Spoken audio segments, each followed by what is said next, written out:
कि राधा रानी का कैसे हुआ, ये सारी लीलाएं फिजिकल प्लेटफॉर्म पर है या स्पिरिचुअल प्लेटफॉर्म पर है या क्या है। अगर ऐसा कोई डाउट अभी भी मन में है तो आप जो है उसको दोबारा पढ़िए, दोबारा देखिए वीडियो, ठीक है?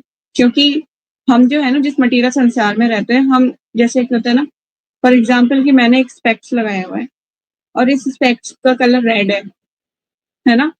रेड कलर के इसके ग्लासेस हैं, मैंने ये लगाया हुआ है और अभी मैंने लगा लिया, तो मेरे को इस जो ये ग्लास है अगर रेड है, तो मुझे सब कुछ रेड-रेड दिखेगा, है ना? इसी तरह से जब मतलब कि मटेरियल हमारे जो मटेरियल थॉट्स होंगे उसके हम क्या करते हैं सारी चीज़ों को उसी नज़रिए से देखते हैं। हमें लगता है कि सब कुछ मटेरियली हो रहा है, पर मटेरियली नहीं हो रहा है ना? ये ट्रांसेंडेंटल है। राधा रानी का जो तत्व है, वो ट्रांसेंडेंटल है, वो कोई साधारण नहीं है। इसीलिए हमें अपना ये भौतिक चश्मा उतार के स्पिरिचुअल जो हमें स्पिरिचुअली जो दिखाया जा रहा है, जो पढ़ाया जा रहा है, वो चश्मा लगा के हमें शास्त्रों को देखने का प्रयास करना चाहिए। समझ गए आप मेरा किस क्या पॉइंट ऑफ व्यू है आपको समझाने का? इसीलिए फिजिकल पॉइंट ऑफ व्यू से अपनी अपनी भौतिक दृष्टि को उसको मत थोपिएगा लीलाओं के ऊपर। Hare Krishna Shalu, Hare Krishna to all. I am so sorry I little bit late. अब किस पे है लेक्चर मुझे बता दो। माताजी राधा रानी पे है। मैं बच्चों को यही बता रही थी कि राधा रानी का जो सब्जेक्ट है वो मटेरियलाइज से हम लोग नहीं उसको इमेजिन कर सकते और उसको स्पिरिचुअली तरीके से आपको समझना पड़ेगा, इसलिए शास्त्रों का अध्ययन करना पड़ेगा आपको, तब जाके आप समझ पाएंगे।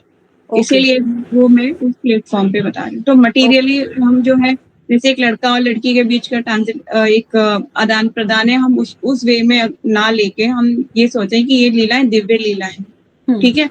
उस वे में ना हम सोचें, इसलिए मैं वो चीज को बताने का प्रयास कर। ओके, हरी बोल। ठीक है, कंटिन्यू करो। Thank you. ओके, तो चैप्टर नंबर 41 राधा रानी से कृष्ण अब कर वसूल रहे हैं। कर का समझते मतलब क्या होता है? टैक्स, ठीक है? तो दान घाटी जब हम जाते हैं गिरिराज गोवर्धन की परिक्रमा करते हैं तो कई जगह पे दान घाटी आती है, ठीक है, जहाँ पे कर वसूला था। इसी तरह से संकरी खोर वो जगह है बरसाना में जहाँ पे राधा रानी से कर वसूलते थे भगवान कि कर दे के जाओ। तो अब चलते हैं लीला में, अब भगवान क्या कर वसूल रहे हैं, टैक्स वसूल रहे हैं, हम भी वहां पे खड़े होके देखते हैं दोनों क्या हो रहा है। चलिए, श्रीमती राधा रानी की जय, श्रीला गुरुदेव श्रीला प्रभुपाद की जय। एक बार श्री कृष्ण अपने सखाओं के साथ एक सरोवर के पास वृंदावन में गाय चरा रहे थे। वे सरोवर में एक सुंदर सुनहरा कमल देखे। काले काले भ्रमर गुंजार करते हुए उस कमल को घेर कर उड़ रहे थे और उस कमल के मकरंद का पान कर रहे थे। मतलब कि एक कमल देखा भगवान ने एक सुंदर से सरोवर में, ठीक है, और वो क्या कर रहे थे, काले काले भ्रमर उसके आसपास घूम रहे थे और उसके कमल के मकरंद का मतलब कमल के ऊपर जो रस होता है ना, जैसे फूलों के ऊपर रस होता है उसको मकरंद कहते हैं, उसका पान कर रहे थे। पूर्ण रूप से खिला हुआ वे कमल गोविंद को उनकी प्रिय राधा रानी के मुख कमल का स्मरण दिला दिया। वो जो कमल था पूर्ण रूपे खिला हुआ कमल, आपने कभी देखा हो कमल पूरा तरीके से खिला हुआ, वो भी 101 पेटल्स वाला, बहुत सारी पेटल्स जिसमें होती हैं, जब वो खिलता है ना तो वो बहुत सुंदर लगता है, बहुत सुंदर। तो भगवान श्री कृष्ण यहाँ पे जो लिखा हुआ है कि पूर्ण रूपेण खिला हुआ वे कमल गोविंद को उनकी प्रिय राधा रानी के मुख कमल का स्मरण दिला दिया। उनके दर्शन के वासना से अधीर हुए कृष्ण अपने गोप सखाओं से बोले, तुम लोग इस सरोवर के किनारे कुछ समय के लिए खेलते रहो। भगवान अपने जो उनके फ्रेंड थे ना उनको तो बोला भगवान ने, तुम क्या करो इस सरोवर के पास तुम खेलते रहो, ठीक है? अब भगवान आगे जाएंगे। मैं थोड़ी देर के लिए सुबल के साथ घूम कर आ रहा हूँ। भगवान ने अपने फ्रेंड्स को तो एंगेज कर दिया और बोला कि सुबल तुम मेरे साथ चलो, घूम के आते हैं हम दोनों। अब भगवान के साथ घूमने के लिए गए हुए हैं। सुबल कल हमने पढ़ा था ना, सुबल ने क्या किया था कल की लीला में, वो राधा रानी को लेने गए थे उनके ससुराल और बहुत अच्छी लीला थी वो, है ना, वो इंटरेस्टिंग थी। तो अब सुबल के साथ भगवान बोल रहे हैं कि मैं ना कुछ देर के लिए जा रहा हूँ और सुबल के साथ घूमकर आऊंगा वापस। कृष्ण सुबल के साथ दान घाट नामक एक स्थान में गए। वहां जाकर कृष्ण सुबल से बोले, हे सखे, मैं अपनी प्रेयसी राधा रानी का दर्शन कैसे कर सकता हूँ? सुबल ने उत्तर दिया, मैंने सुना है कि आज सुबह राधा रानी यावट से वृंदावन अपने पिता के घर आई हैं। वे सूर्य पूजा करने के बहाने अपनी सखियों के साथ अवश्य यहाँ आएंगी।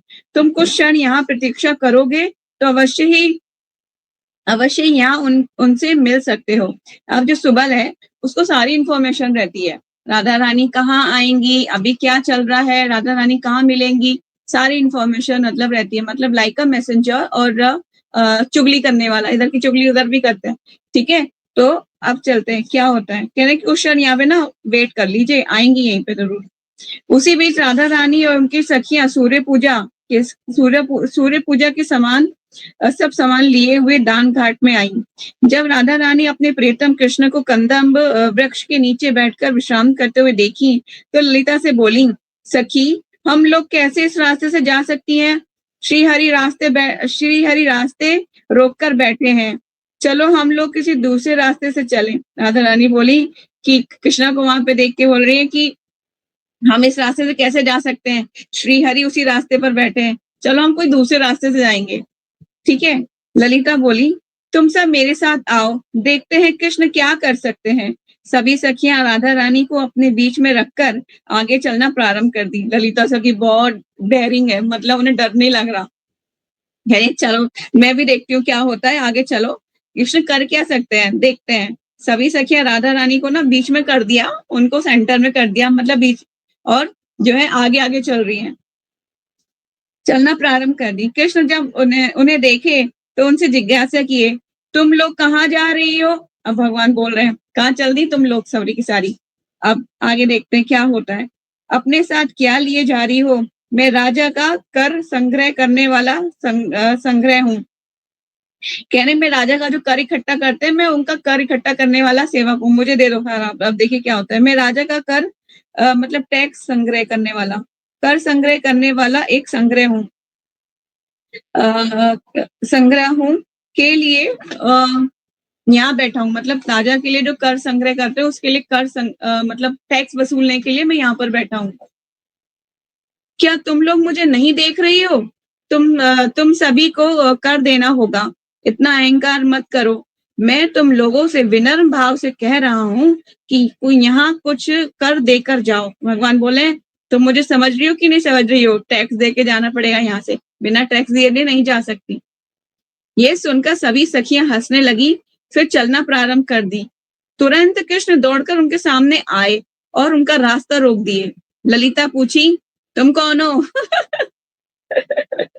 बोल रही है तो हो कौन जो टैक्स लेने के लिए आ गए हो?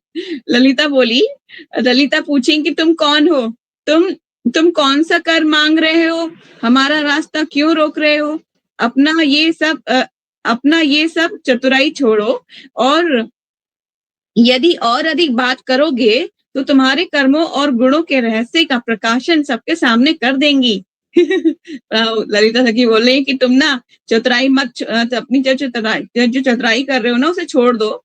यदि तुमने और अधिक बात हमसे की तो हम तुम्हारे सारे गुण, जो तुम्हारे गुण और रहस्य हैं, सबको हम सबके सामने बता देंगी कि तुम क्या क्या करते हो। ठीक है, ललिता से ये सुनने के बाद कृष्ण अत्यंत विनम्र मधुर स्वर में बोले। भगवान थोड़ा डर गए, सॉफ्ट हो गए। थोड़ा मधुर स्वर में बोले, सुनो ललिता, तुम मुझको जानती ही नहीं हो। मैं राजा कंदर्प की आज्ञा से यहाँ एक कर एकत्रित करने के लिए नियुक्त किया हूँ। बोले कि मैं राजा कंदर्प जो है उनकी आज्ञा से यहाँ पे कर एकत्रित कर रहा हूँ, उनके लिए, उनके द्वारा मुझे यहाँ पे बिठाया गया है। यदि तुम मेरे आदेश का पालन नहीं करोगी तो सजा अवश्य मिलेगा। अगर तुमने मेरे आदेश का पालन नहीं किया तो तुम्हें तो सजा अवश्य मिलेगी। इसलिए तुम्हें उचित आचरण करना होगा। वाद विवाद की कोई आवश्यकता नहीं है। कह रहे लड़ाई झगड़ा मत करो मेरे से, जो मैं कह रहा हूँ वैसा करो। केवल कर जमा करो और खुशी खुशी यहाँ से चले जाओ। कह रहे बस टैक्स दे दो और खुशी खुशी जाओ यहाँ से, बस इतना ही है और कुछ नहीं। ललिता बोली, कन्हाई तुम बहुत वाक चतुरी जानते हो, हम असहाय बालिका हैं, हम तुमसे क्या कह सकती हैं? यदि तुम सोचते हो हम राजा की आज्ञा की अवहेलना कर रही हैं तो तुम्हारा जो मन चाहे सो कर सकते हो। ललिता के मुख से ये सुनकर विशाखा बोली, हम विशाखा सखी भी वहीं खड़ी हुई हैं।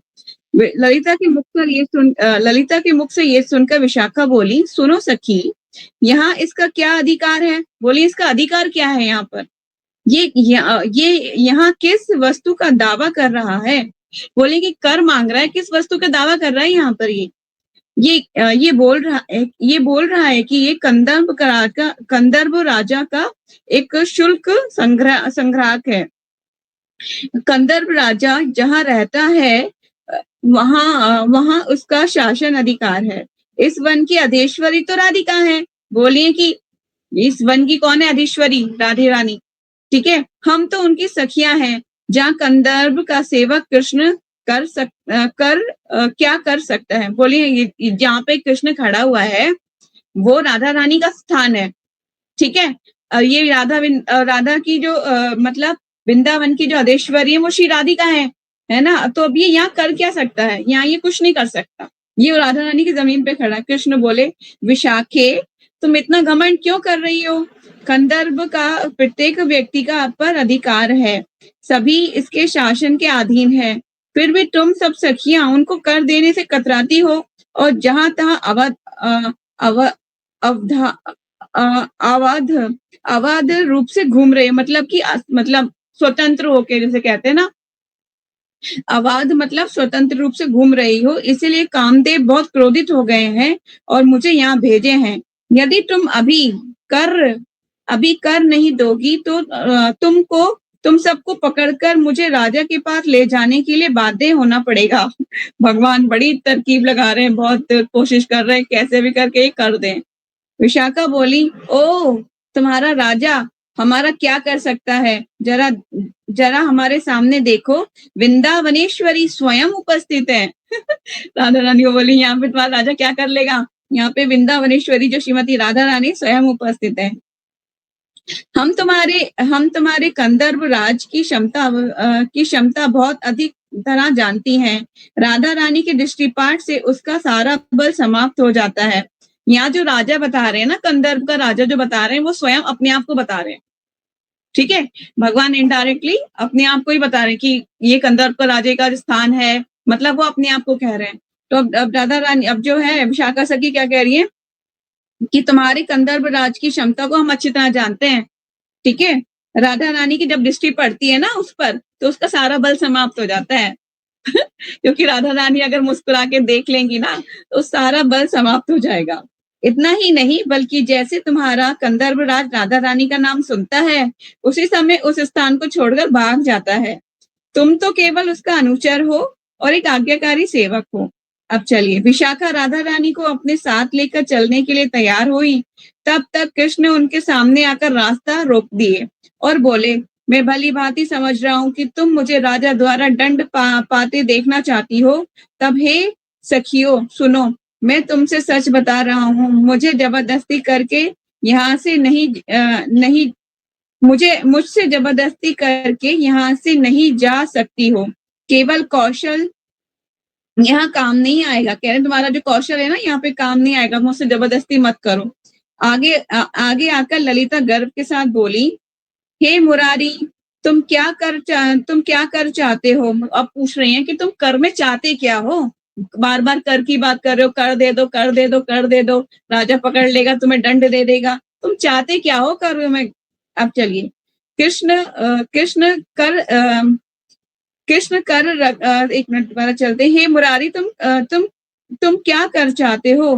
कृष्ण उत्तर दिए, ललिते, तुम अपने वस्त्रों के अंदर पूर्णता विकसित, पूरी तरह खिला हुआ अपना यौवन छुपा रखी हो। इसका मूल्यवान सामानों के लिए तुम्हें अवश्य कर देना पड़ेगा।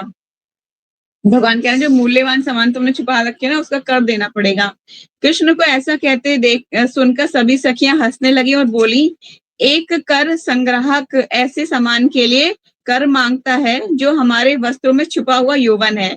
भगवान क्या मतलब कि भगवान ने ना मतलब उनसे ना फ्लैटिंग कर रहे हैं टाइप।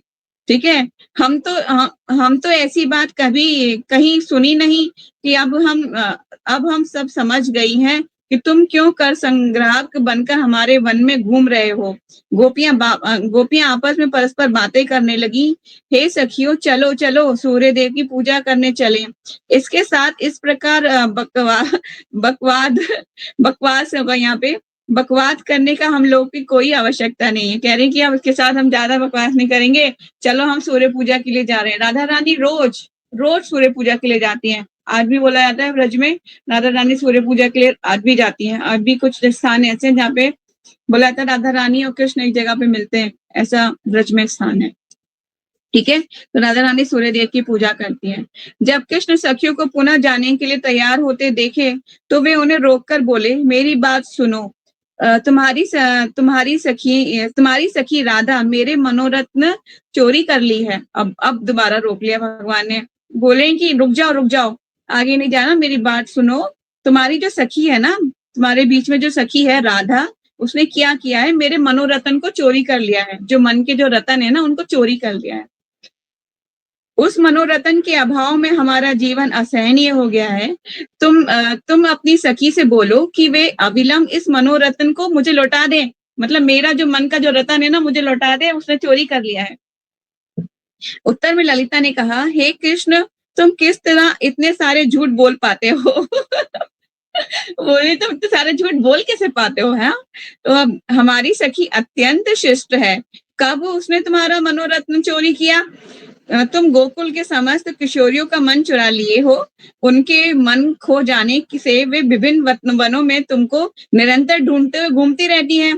बोलिए, ललिता सखी बोल रही हैं, तुम जो है इतने झूठ कैसे बोल पाते हो? हमारी जो सखी है वो अत्यंत शिष्ट है, मतलब बहुत सीधी सादी है बेचारी। राधा रानी हमारी बहुत सीधी है। कब उसने तुम्हारा मनोरत्न चोरी कर लिया? ऐसा तो हुआ ही नहीं कभी।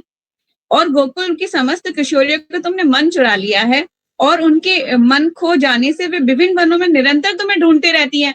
एक तो तुमने और किशोरियों का मन चुरा लिया है, और बेचारी वो मन चोरी हो गया है तो तुम्हें हर वन में ढूंढती रहती हैं। तो भगवान को इस तरह से वो संबोधित कर रही हैं। ठीक है, दूसरों को बदनाम करना तुम्हारा दोष है, कि दूसरों को बदनाम करने के लिए ना तुम्हारा दोष यह है कि तुम दूसरों को बदनाम करते हो, किंतु तुम अपना दोष नहीं देखते। कह रही तुम अपना दोष तो नहीं देखते हो, हम मतलब दूसरों को तुम क्या दूसरों को बदनाम करते हो, पर तुम अपना दोष कभी नहीं देखते। कृष्ण बोले, ललिते, मैं झूठ नहीं बोलता हूँ। राधा रानी से पूछ लो, यदि वे नहीं बोलेगी तो मुझसे सुनना। राधा रानी है ना आगे, उससे जरा पूछ लो, अगर वो नहीं बोली तो मुझसे फिर मैं बताऊंगा। ठीक है, जब एक दिन जब मैं और विशाखा विवाद कर रहे थे, उसी दिन तुम सभी सखियों ने मेरा मन चुरा लिया और राधिका ने उसे अपने वृक्ष स्थल में छुपा कर रख ली। बोले कि एक दिन क्या हुआ था कि विशाखा जब मैं और विशाखा विवाद कर रहे थे, उसी दिन तुम्हारी सब सखियों ने मेरा मन चुरा लिया और राधिका ने क्या किया, उसे अपने वृक्ष स्थल में छुपा कर रख ली है। यदि तुम मेरी बातों पर विश्वास नहीं होता तो मैं तुम्हें दिखाता हूँ। अब कह रहे हैं भगवान, अगर तुम मेरी बातों पर विश्वास नहीं है तो मैं तुम्हें दिखा सकता हूँ। ऐसा कहकर कृष्ण राधा रानी की तरफ आगे बढ़े और उनका स्पर्श करने के लिए अपना हाथ उठाए। फिर उस समय सभी सखियां कुंज में प्रस्थान करी। भगवान ने राधा रानी को स्पर्श किया, उसके बाद सारी सखियां हंस लगी और कुंज की तरफ प्रस्थान कर गई। तो ऐसी छोटी मोटी लीलाएं भगवान कर जरूर मांगते थे। आगे एक और दान घाटी में भगवान से कहते हैं, ये जो तुम कंस के वहां पे बेचने के लिए जा रही हो ना, माखन वगैरह, पहले यहाँ दे के जाओ। चले, अब नेक्स्ट लीला में चलते हैं। ये और भी बहुत सुंदर लीला है। इसमें भगवान क्या करेंगे, राधा रानी की पवित्रता को प्रमाणित करेंगे। पहले भी प्रमाणित कर चुके हैं। कहाँ कर चुके हैं, बताएगा कोई आप लोगों में से?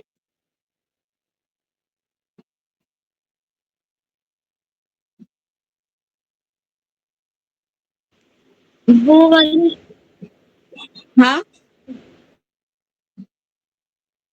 पहले प्रमाणित कर चुके हैं राधा रानी की महिमा। याद आया?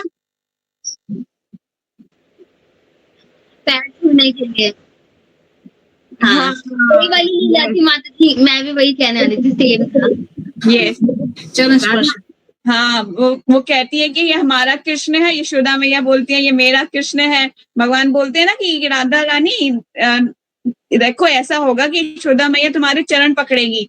तो राधा रानी बोलते हैं कैसे संभव है, वो तुम्हारी जननी है, वो मेरे चरण कैसे पकड़ेगी? तो कहना देखो होता है। फिर भगवान क्या करते हैं, अपना मतलब विस्तार कर लेते हैं 2 रूपों में। एक तो राधा रानी के साथ होते हैं और एक यशोदा मैया के साथ। फिर दोनों को नचाते हैं सारी गोपियां मिलके। फिर दोनों कृष्ण एक हो जाते हैं तो राधा रानी बोलती है तुम्हारा कृष्ण हमें क्या मालूम कहाँ चला गया, ये तो हमारा कृष्ण है। तो फिर यशोदा मैया क्या करती है, क्या बोलती है, मैं उस नीलमणि के बिना नहीं रह सकती, प्लीज मेरा नीलमणि लौटा दो, मेरा नीलमणि लौटा दो। तो उनके चरण पकड़ लेती है राधा रानी के। तो मतलब भगवान ने जो राधा रानी से बोला था कि देखना यशोदा मैया तुम्हारे चरण पकड़ेगी, तो वो लीला फिर वहां संपन्न होती है। फिर लीला में फिर क्या होता है, फिर वो दोबारा कहते हैं तुम्हारा कृष्ण जाके देखो सो रहा है वहां पर, है ना। तो ये लीला संपन्न होती है ऐसे। तो बहुत सुंदर थी ना, हमने स्टार्टिंग में पढ़ी थी ना वो लीला। चलिए आगे चलते हैं। यहाँ पे अब दोबारा भगवान प्रमाणित करेंगे तो श्रीमती राधा रानी की पवित्रता क्या है। ठीक है, तो बहुत इंटरेस्टिंग है ये लीला, ध्यान से सुनिएगा। एक बार श्री कृष्ण एवं राधा रानी वृंदावन के एक केली कुंज में एक दूसरे से मिले। राधा रानी कृष्ण से बोली, हे प्रियवर गोविंद, मैं अब गोकुल में अपना मुख नहीं दिखा सकती। कह रही कि अब मैं गोकुल में अपना मुख नहीं दिखा सकती। लोग आपस में अनेक प्रकार की चर्चाएं कर रहे हैं और मुझे कृष्ण कलंकिनी कहकर बदनाम कर रहे हैं। क्या कहकर बदनाम कर रहे हैं? कृष्ण कलंकिनी। ठीक है, बदनाम कर रहे हैं। मेरे विपक्षी दल की गोपियां इस दुष्ट प्रचार का खूब आनंद ले रही हैं। हाय हाय केवल तुम्हारे साथ संबंध स्थापित करने के कारण मैं ये बदनामी सहन कर रही हूँ। बोल रही है कि जो सारी गोकुल में अब मैं गोविंद को बोली कि हे प्रिय गोविंद, अब मैं गोकुल में अपना मुंह नहीं दिखा सकती।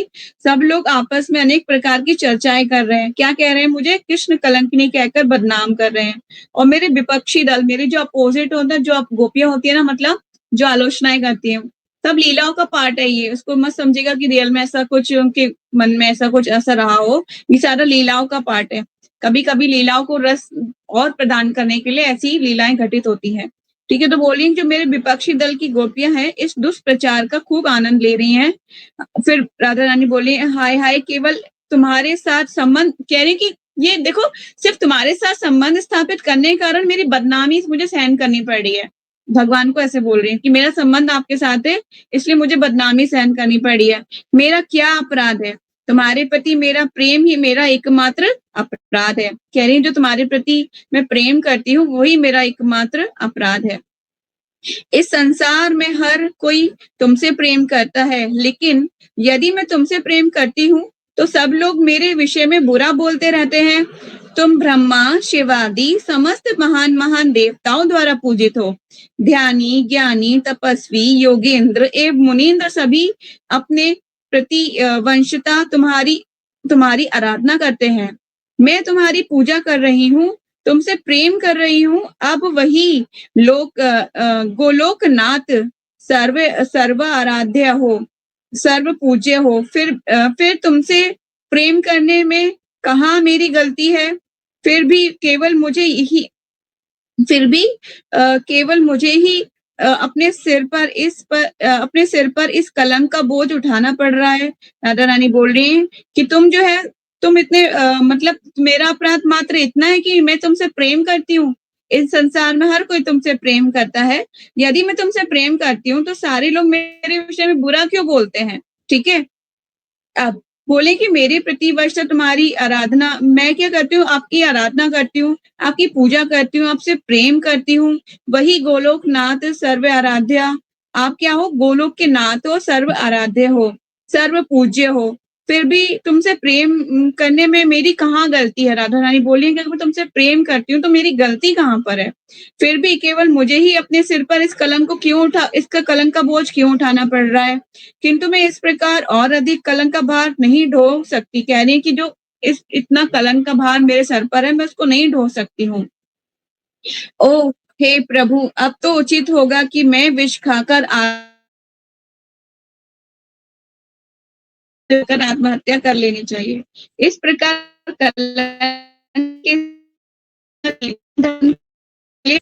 अपना जीवन धारण करना मेरे लिए असंभव है। कह रही कि जो कलंक है मेरे सर पर, इसके साथ जीवन धारण करना मेरे लिए असंभव हो गया है। चलिए आगे चलते हैं।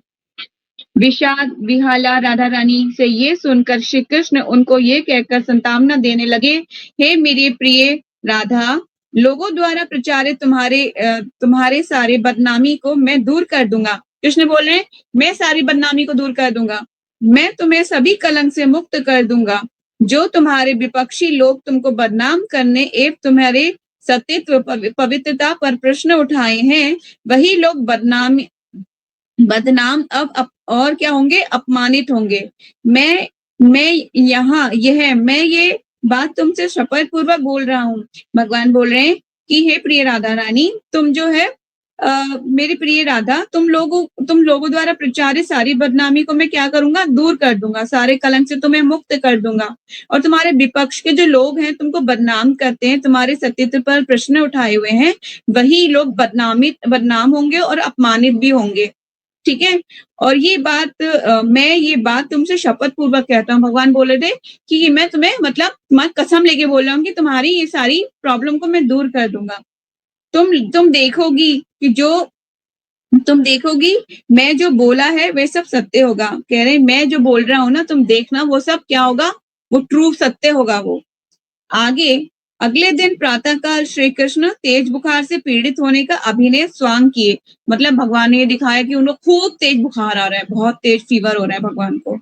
जब वे अपनी माता यशोदा के गोद में सो रहे थे, तब वे संज्ञा खोकर अचेत बेहोश पड़े रहे।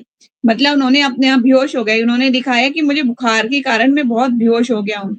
माता यशोदा बालक कृष्ण की ऐसी अवस्था देखकर अत्यंत उद्विग्न हो गईं और उच्च स्वर में अपने प्राण प्रिय कृष्ण को पुकारने लगी, उठो मेरे प्रिय पुत्र, जाग जाओ, मैं तुम्हारी माँ तुम्हें पुकार रही हूँ, बोलो बेटा उत्तर दो। अब ना कृष्ण भगवान जो है मूर्छित हो गए हैं। किसकी गोद में है भगवान? यशोदा मैया की गोद में है। ठीक है। और वो ना बुखार होने का नाटक कर रहे हैं। चलिए आगे चलते हैं क्या होता है। लेकिन कृष्ण के द्वारा कोई जवाब नहीं मिला। ये देखकर माता यशोदा भय के आकांक्षा से मूर्छित हो गई। अब यशोदा मैया भी मूर्छित हो गई, क्योंकि भगवान नीलमणि उनके जीवन का एकमात्र क्या है, सहारा है। वो उनको देखे बिना कभी जीवित नहीं रह सकते। यशोदा मैया भगवान से बहुत प्रेम करती थी। ठीक है। तो आगे चलते हैं। जब नंद बाबा श्री हरि के मृत्यवत निश्चल सोए हुए और यशोदा को मूर्छित अवस्था में निकट पड़ी हुई देखे, तो जोर जोर से विलाप करने लगे। उसे सुनकर वे देखकर ग्वाल बाल भी रोना प्रारंभ कर दिए। मतलब अब एक के बाद एक सब क्या होते जा रहे हैं, मूर्छित होते जा रहे हैं, रोना प्रारंभ कर दिए। पहले भगवान ने नाटक किया बुखार होने का, फिर मूर्छित होने का। अब यशोदा मैया उन्हें देख के मूर्छित हो गई है। अब दोनों को देखकर उनके पिताजी नंद बाबा वो भी विलाप कर रहे हैं, और उनके विलाप करने के बाद जो गोपगण है वो भी विलाप करने लगे। ठीक है। क्योंकि सब बहुत प्रेम करते हैं भगवान से। ठीक है। आगे चलते हैं। उसे सुनकर सब ग्वाल बाल भी रोना प्रारंभ कर दिए। वे लोग कृष्ण के रोग, अब जो भगवान का जो रोग है, मतलब जो फीवर है, उसको दूर करने के बारे में सोचेंगे। वे लोग कृष्ण के रोग को दूर करने के लिए मंत्र का उच्चारण करने लगे, किंतु उससे कोई परिणाम नहीं निकला। नंद बाबा और उनके दूत एक सुयोग्य वैद्य को लाने के लिए विभिन्न दिशाओं में दौड़े, किंतु कोई वैद्य नहीं मिला। पहले जमाने में जो वैद्य होता था वो उपचार किया करते थे, है ना। तो वैद्य लेने के लिए नंद बाबा ने दौड़ाया सबको, तो लेकिन कोई वैद्य मिल नहीं पाया। चलिए, जब नंद बाबा वापस लौट रहे थे तो उन्हें द्वार पर एक युवक वैद्य दिखाई दिया। ये युवक असाधारण सुंदर था। उसका मुखमंडल एक सुफिटित कमल के समान स्निग्ध एवं सुंदर था। उसके नेत्र उगते हुए सूर्य के समान लाल थे। उस युवक के हाथ में आयुर्वेद शास्त्र और नाना प्रकार की औषधियों की क्या थी, झोली थी। वह नंद बाबा और उनके समस्त दूतों को बताया, आप लोगों की जानकारी हो तो मैं अत्यंत सुदक्ष निपुण चिकित्सक हूँ। मैं किसी प्रकार के रोग का उपचार कर सकता हूँ। एक ना वैद्य आया। आपको पता है ये वैद्य कौन है? Anyone guess? Radha Rani? No. ये प्रभु ने भेजा होगा कोई। हाँ, श्री कृष्ण के फ्रेंड। भगवान अच्छा, जिसका स्वयं प्लान है। वैद्य बन के आए हैं। भगवान स्वयं वैद्य बन के आए हैं। इतने चतुर हैं भगवान। भगवान ने अपना विस्तार कर लिया है और स्वयं वैद्य बन के आए। अब सुनिए क्या कहेंगे आगे लीलाओं में। तुरंत नंद बाबा उस क्योंकि इतना सुंदर और कोई हो ही नहीं सकता, जितना सुंदरता का वर्णन ऊपर कर दिया है, इतना सुंदर और कोई हो सकता है? नहीं, तुरंत नंद बाबा उस चिकित्सक को महल में ले आए और उसका सब प्रकार से सम्मान किए। अब उसके चरण धोए और बैठने के लिए सुंदर आसन दिए। उसके बाद नंद बाबा अत्यंत विनम्रता पूर्वक उससे अचेतन अवस्था में पड़े हुए अपने पुत्र के उपचार करने के लिए प्रार्थना किए। वैद्य श्री कृष्ण की नाड़ी परीक्षा किया एवं उनके शरीर में प्राण होने के लक्षणों की पुष्टि की। फिर वह नंद बाबा की ओर मुड़कर बोला, मैं रोग का पता लगा लिया है। मैंने क्या किया है, जो आपके पुत्र को रोग है उसका पता लगा लिया है और मेरे पास इसके उपचार की औषधि भी है, किंतु उस औषधि के साथ एक अनुपान की आवश्यकता है। मतलब एक जो औषधि है उसका एक अनुपान चाहिए होगा, एक क्वांटिटी, एक पर्सनल, जो एक कोई भी चीज जब मेडिसिन दी जाती है तो एक अनुपात होता है, एक पर्सनल एक उसका क्वांटिटी होती है ना, उस क्वांटिटी में ही दी जाती है। तो कह रहे हैं कि उसका एक अनुपान की आवश्यकता है। यदि आप मुझे केवल एक वस्तु मंगाकर दे दो तो तुरंत आपका पुत्र इस रोग से मुक्त होकर निरोग हो जाएगा। अब चलिए आगे क्या होता है। नंद महाराज व अन्य सभी उपस्थित लोग इस बात को सुनकर अत्यंत प्रसन्न हुए। और क्या हुआ, वैद्य से बोले, हे वैद्यराज, आपको क्या अनुपान चाहिए, कृपया पूर्वक हमें बतलाइए। वैद्य बोला, इस औषधि के साथ एक विशेष अनुपान चाहिए। सुनिए, ध्यान से सुनिएगा। एक सती स्त्री की आवश्यकता है जो 1000 छिद्र वाले पात्र से यमुना जल ला सके। उसके उस जल को बाल के केश से बने हुए पुल को पार करके लाना होगा। मतलब कि वैद्य बोला, एक औषधि के साथ एक विशेष प्रकार का अनुपान चाहिए। करना क्या होगा, एक सती स्त्री की आवश्यकता है जो 1000 छिद्र वाले पात्र में क्या ला सके, यमुना का जल ला सके। और उसे कैसे जाना पड़ेगा, और यमुना का जल लाने के लिए कैसे जाना पड़ेगा, उस जल को केश के बाल से बने हुए पुल पर लेके आना पड़ेगा। केश का जो पुल बनेगा, मतलब बालों का जो पुल बनेगा, उस पर चल के लेके आना है। तो so much difficult, how is this possible कि कोई केश के बाल पर चढ़ जाए और 1000 छिद्र वाले पात्र में से जल ले आए। Is it possible? क्या इतना आसान है? चलिए आगे चलते हैं। हरे कृष्णा। और जो केश का पुल है वो किसके केशों का होगा? भगवान श्री कृष्ण के केशों का पुल होगा। उस पे चढ़ना तो आसान नहीं है। चलिए आगे चलते हैं। यदि उस जल की औषधि मिलाकर रोगी पान कर लेगा तो तत्काल वे रोग से मुक्त हो जाएगा। वैद्यराज ने ऐसी भयानक शर्त रखी है। नंद बाबा तब कई सती नारियों को पानी लाने के लिए आमंत्रित किए। उन्होंने कई सतियों को बुला लिया कि सभी सतियां एकत्रित हो जाएं। इसके लिए सबने प्रयास किया, किंतु कोई भी सफल नहीं हो सकी। अंत में माता यशोदा वैद्य के पास जाकर बोली, हे वैद्यराज, बचपन से मैंने केवल अपने पति की सेवा की है, सभी लोग ये जानते हैं। अतएव मैं इस सहस्त्र छिद्र वाले कलश में यमुना से जल ले आऊंगी, जिससे हमारे नीलमणि स्वस्थ हो सके। अब तो विकट समस्या पड़ गई है। अब भगवान अपनी माता को नहीं भेज सकते, क्योंकि माता गई तो तुरंत ले आएगी, लेकिन भगवान को राधा रानी की जो है पवित्रता प्रमाणित करनी है कि राधा रानी सबसे वो है क्या, पवित्र है। अब माता, अब सब तो फेल हो गई। अब जटिला भी जाती है, वो भी गिर जाती है पुल पे। वो केश लेके, वो भी केश के पुल पे जाती है तो वो भी गिर जाती है। अब भगवान को, यशोदा माता को नहीं भेजेंगे। देखिए आगे क्या होता है। वे युवक वैद्य दूसरा कोई नहीं था, स्वयं कृष्ण थे। आ गई ना। वे युवक वैद्य और कोई नहीं था, वे स्वयं कृष्ण थे। अतः वैद्य वेशधारी कृष्ण जब माता यशोदा से ये सुने तो वे चिंतित हो गए, क्योंकि वे अपनी माता को ऐसी बेढंगी परिस्थिति में डालना नहीं चाहते थे। उन्होंने कहा, नंद महाराज, रोगी की माता द्वारा लाई गई किसी वस्तु का व्यवहार नहीं किया जा सकता। बोले कि माता को कैसे मना करें, तो अब बोला नंद महाराज से, अपनी माता के द्वारा लाई गई किसी वस्तु को व्यवहार में नहीं ला सकते, उसके लिए रोगी का उपचार नहीं होगा। नेक्स्ट पैराग्राफ में चलते हैं।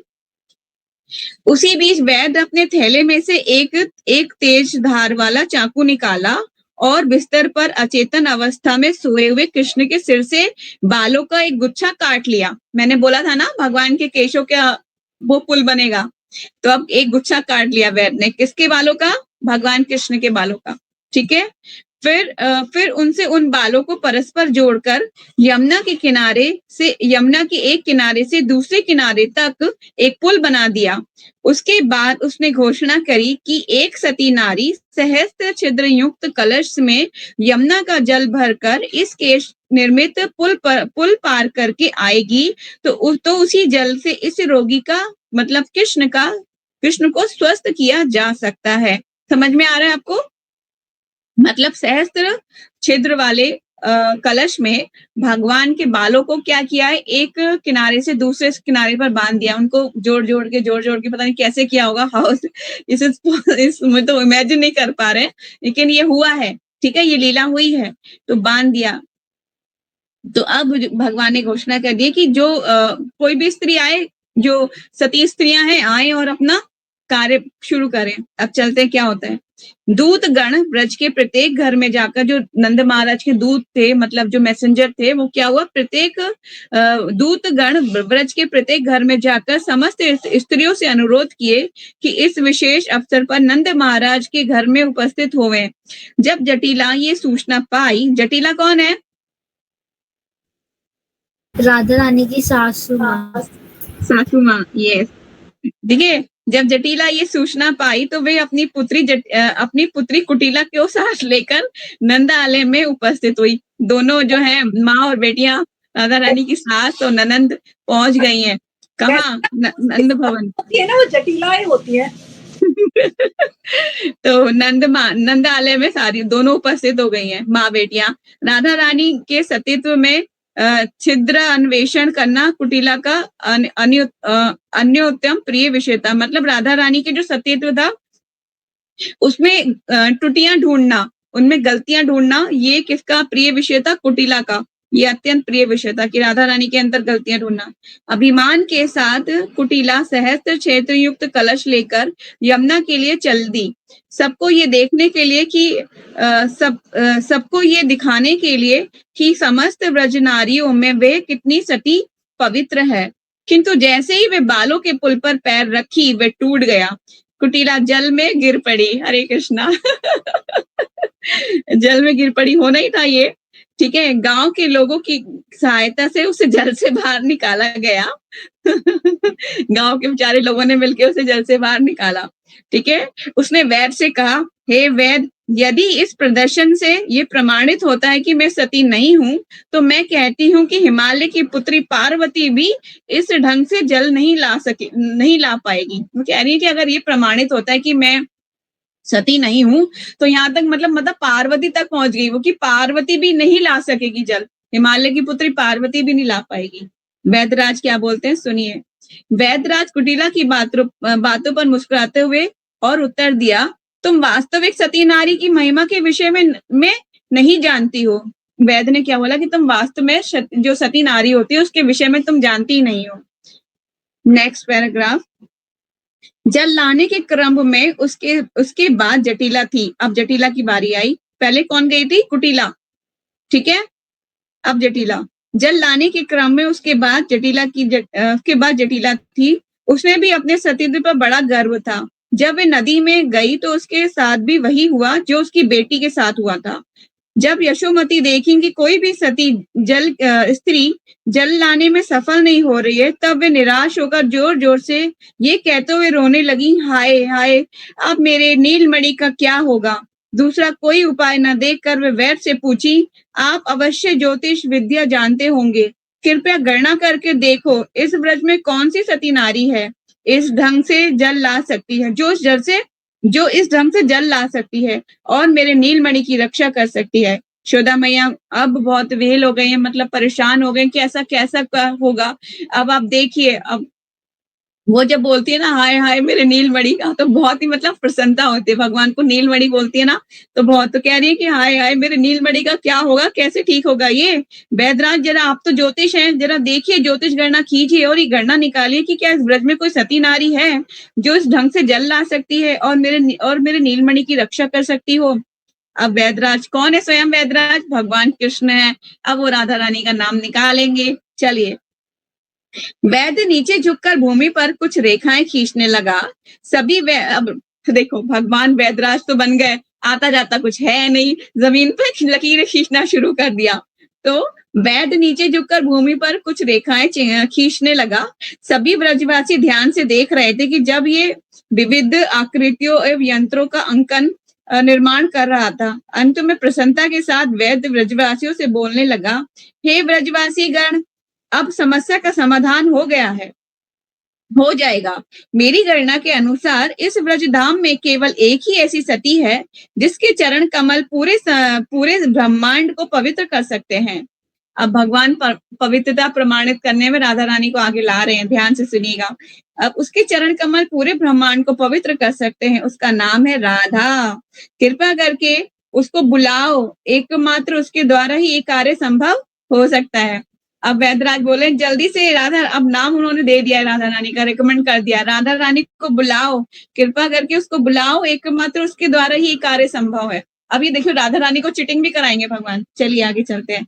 यशोमती देवी राधा रानी को तुरंत अपने घर आने के लिए आदेश भेजी।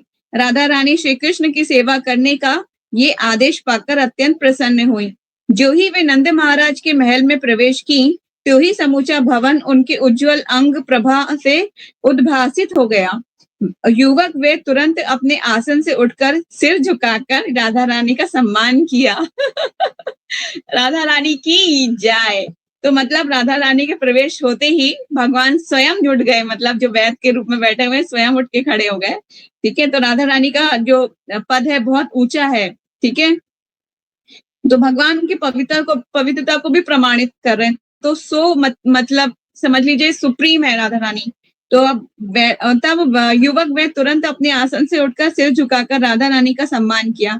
राधा रानी वहां उपस्थित सभी गुरुजनों को प्रणाम की एवं नंद यशोदा की अनुमति से अपनी सखियों के साथ जल लाने के लिए यमुना की ओर चल गईं। किसके साथ जा रही हैं? अपनी सखियों के साथ जा रही हैं, क्योंकि वो हमेशा अपनी सखियों के साथ ही रहती थी। चलिए नेक्स्ट पैराग्राफ। अपने प्रियतम कन्हई का स्मरण करते हुए और अपनी कार्य सिद्धि के लिए इष्ट देव से प्रार्थना करते हुए अत्यंत विनम्र भाव से श्री राधा यमुना नदी पर पहुंची। जब वे नदी किनारे जल लेने के लिए पहुंची तो समस्त ब्रजवासी गण उनकी महिमा का वर्णन करने लगे। जब राधिका उस सहस्त्र छेद युक्त कलश में जल भरने के लिए नीचे झुकी तो अचानक जल में कृष्ण की परछाई प्रकट हो गई। अब भगवान ना क्या करेंगे, वो जो कलश है उससे 6000 छिद्र है ना, सहस्त्र छिद्रों को अपने हाथों से बंद कर देंगे। अब कलश में पानी आ जाएगा। ठीक है, अदृश्य रूप में करेंगे, किसी को दिखाई नहीं देगा। अपने सहस्त्र हाथों से, उंगलियों से भगवान उस छिद्रों को बंद कर देंगे तो पानी आ जाएगा। अब जो केश पे चल रही है राधा रानी, तो भगवान उसको भी सपोर्ट करेंगे ताकि राधा रानी को सपोर्ट मिले। ठीक है, क्योंकि भगवान को स्वयं तो मतलब भगवान की शक्ति है ना वो, तो ये कार्य करने में पूरी तरह सक्षम है। ठीक है, अचानक जल में कृष्ण की परछाई प्रकट हो गई। कन्हई उन्हें निर्भय कार्य संपन्नता के लिए उत्साह दे रहे थे। भगवान उन्हें चेयर अप कर रहे थे, कोई नहीं राधा रानी, हो जाएगा, आप हौसला रखिए। ठीक है, इससे श्रीमती राधा रानी आश्वस्त अनुभव की। कलश उठाकर वे बालों से बने पुल की ओर चली। उस पुल को प्रणाम करके अपने प्रियतम कृष्ण के चरण कमलों का स्मरण करते हुए पुल के ऊपर चलना प्रारंभ की। वे यमुना के बीच गईं और कलश को जल से भर ली। जब कलश से जल बह रहा था तब वे कृष्ण को मुस्कुराता हुआ मुखमंडल देखी। अब उन्होंने क्या हुआ, भगवान का क्या हुआ, मुस्कुराता हुआ मुखमंडल कहाँ देखा? यमुना जी में देखा। जिन्होंने अपनी विभूति के बल से एक सहस्त्र उंगलियां प्रकट करके कलश के छिद्रों को बंद कर दिया। जैसे मैंने बताया था, भगवान ने क्या किया है, अपने सहस्त्र उंगलियों से क्या किया, छिद्रों को बंद कर दिया। कलश से एक बूंद जल भी नहीं गिर रहा था। फिर राधा ललिता से बोली, हे सखी देखो, कलश से जल टपक रहा है या नहीं। बहुत देर तक पात्र का परिवेशन करके महा उल्लास से ललिता घोषणा की, एक बूंद जल पात्र से बाहर नहीं गिर रहा है। वे उल्लास के साथ बोलने लगी, श्रीमती राधा रानी की जय हो, श्रीमती राधा रानी की जय हो, वृक्ष भानु नंदिनी की जय हो, वृक्ष भानु नंदिनी की जय हो। मतलब अब राधा भगवान ने तो चिटिंग करा दी है ना, चिटिंग। सहस्त्र उंगलियों से भगवान ने कलश को बंद कर दिया है और एक भी बूंद जल नीचे नहीं गिर रहा है। चलिए लेकिन राधा रानी की महिमा को स्थापित किया। अगर भगवान नहीं भी करते हैं और वो स्मरण करती भगवान का, तब भी वो जल लाने में पूर्णतः सक्षम थी। ठीक है, तो यहाँ तो भगवान हम, क्योंकि शक्ति और शक्तिमान अलग कैसे हो सकते हैं, वो अलग नहीं हो सकते, वो जब भी चाहेंगी भगवान वहां उपस्थित हो जाएंगे। ठीक है, आनंद एवं उल्लास की जोरदार ध्वनियों के मध्य श्रीमती राधा यानी यमुना से जल लाकर वैद्य के सामने रख दी। जब वैद्य जोरदार घोषणा किया, हे राधा रानी, इस ब्रजभूमि में तुमसे सौभाग्यशालिनी, तो तुम सबसे सौभाग्यशालिनी हो। केवल आपके इशारे मात्र से भाग्य एक नगण्य युवक की तरह अपना युवक द्वारा पढ़ देती हूँ ये लाइन। हे राधा रानी, इस ब्रजभूमि में तुम सबसे सौभाग्यशालिनी हो। केवल आपके इशारे मात्र से भाग्य एक नगण्य सेवक की तरह अपना कार्य किया है। कह रहे हैं कि जो भाग्य है ना, तुम सबसे ज्यादा सौभाग्यशालिनी हो राधा रानी। वो आपके इशारे मात्र से जो भाग्य है, एक नगण्य सेवक की तरह कार्य कर रहा है। जैसे सेवक होता है ना कोई, तो वो कार्य करता है अपने स्वामी की इच्छा पाते ही, तो तुम क्या सबसे बड़ी सौभाग्यशाली हो। ब्रज की अन्य स्त्रियां जिनका जल लाने का प्रयास असफल रहा, जब सब एक साथ एकत्रित हुई और राष्ट्रजनक प्रसन्नता के साथ आपस में एक दूसरे से कहने लगी, हे सखियों, देखो, हम सब भी सती नारी हैं। हम सब निष्ठा के साथ अपने अपने पति के चरणों की सेवा कर रही हैं। फिर भी हम में से कोई भी यमुना से जल लाने में समर्थ नहीं हो पाई। किंतु जटिला की पुत्र वधू ये राधा, जो कृष्ण कलंकिनी के नाम से जानी जाती है, वे एक क्षण में आसानी से जल ले आई। हाय हाय, अदृष्ट भाग्य की गतिविधियों को समझना बहुत कठिन है। आपस में बातें कर रही हैं कि देखो, हमने इतना प्रयास किया, हम तो नहीं ला पाई जल, और ये जो है जटिला की जो बहुपुत्र वधू है, ये एकदम से जल ले आई है। ठीक है, तब वैद्य राधा रानी को 3 बार हथेलियों में जल भरकर एक प्याले में डालने को कहा। उसके बाद वह उस जल का कुछ औषधि मिलाकर कृष्ण को पिलाने के लिए दिया। तत्काल कृष्ण स्वस्थ हो गए। श्रीमती राधा रानी की जय। भगवान जैसे ही वो जल मुंह में डाला तो एकदम स्वस्थ हो गए। कृष्ण गंभीर निद्रा से जाग उठे। वहां उपस्थित सभी लोग आनंद और उल्लास में जोरदार ध्वनि करने लगे एवं कृष्ण का आलिंगन एवं चुंबन करने के लिए आगे आए। यशोमती कृष्ण को अपनी गोद में ले ली। इसके बाद वे राधा रानी को कुछ दूध और माखन खाने के लिए दी।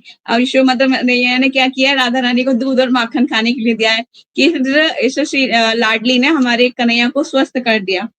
किंतु राधा रानी उसे स्वीकार नहीं की। तब यशोमती पहले कृष्ण को दी, क्योंकि एकदम से पहले राधा रानी को दे दिया ना, इसलिए वो स्वीकार नहीं करी। जब कृष्ण को दिया तब वो स्वीकार करेंगी। पहले कृष्ण को दी, इसके बाद राधा रानी को दी, इसके बाद श्री राधा ने वो प्रसाद ग्रहण कर लिया। इसलिए हम जब भी कोई चीज देंगे तो पहले किसको देंगे, भगवान को देंगे, तब राधा रानी स्वीकार करेंगी। ठीक है, लेकिन कभी कभी ऐसी सिचुएशन भी होती है कि राधा रानी के द्वारा भगवान स्वीकार करते हैं, ऐसी सिचुएशन भी होती है।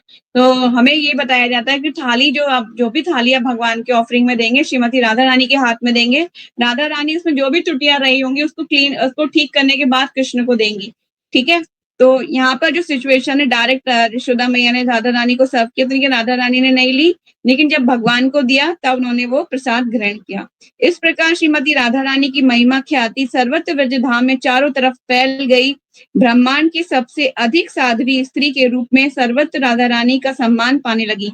मतलब समस्त लोग अब राधा रानी को कहने लगे कि राधा रानी से पवित्र और साध्वी कोई नहीं है। श्रीमती राधा रानी की जय।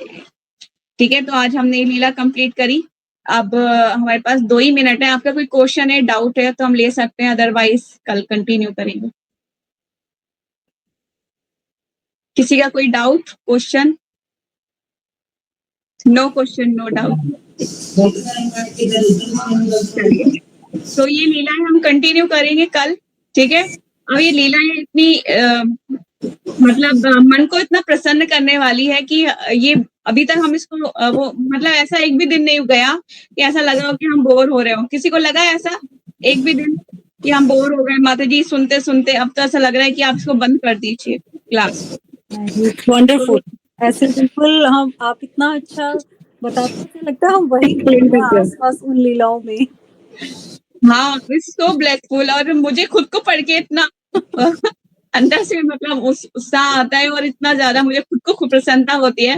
और मुझे लगता है कि मैं उसी लीला में खड़ी हुई, उसी टाइम पे देख रही हूँ, राधा रानी जा रही हैं और वह हो रहा है, भगवान उनको खींच रहे हैं चोटी वोटी। मतलब अभी तो राधा रानी का मान भंजन आगे का जो हम चैप्टर है राधा रानी 43, उसमें मान भंजन करेंगे, राधा रानी मान प्रकट करेंगी। मान का मतलब होता है गुस्सा हो जाएंगी, तो अभी उस भगवान राधा रानी को मनाएंगे, मोर बन के नाचेंगे उनके सामने। तो मतलब ऐसी लीला आगे घटित होंगी। तो राधा रानी को जो पास्ट टाइम है, हमें नॉर्मल लाइफ में कभी पता नहीं था कि राधा रानी की क्या इंपॉर्टेंस है, क्या महिमा है। लेकिन हमें जब शास्त्र पढ़ेंगे तब हमें राधा रानी का तत्व के बारे में पता होगा। ठीक है, तो राधा रानी ही हमें भगवान तक पहुंचा सकती है, और कोई रास्ता है नहीं कि हम राधा कृष्ण को डायरेक्ट अप्रोच कर पाए। तो राधा रानी से यही प्रेयर करेंगे कि राधा रानी प्लीज हमारा रेकमेंड भगवान को दीजिए, हमारे बारे में कुछ बोलिए, है ना। जब माँ बोलती है ना पिता से, तो कहते हैं कि चाहे गिरा पड़ा क्यों ना हो, चाहे भक्ति टूटी फूटी क्यों ना कर रहा हो, अगर राधा रानी बोल देंगे कि हाँ दिस इज गुड डिवोटी, भगवान एक्सेप्ट कर लो, तो शायद हमारा रिकमेंडेशन भगवान तक पहुंच जाए। ठीक है, तो राधा रानी के थ्रू ही हम भगवान को अप्रोच कर सकते हैं। श्रीमती राधा रानी की जय। Krishna will be continue for tomorrow.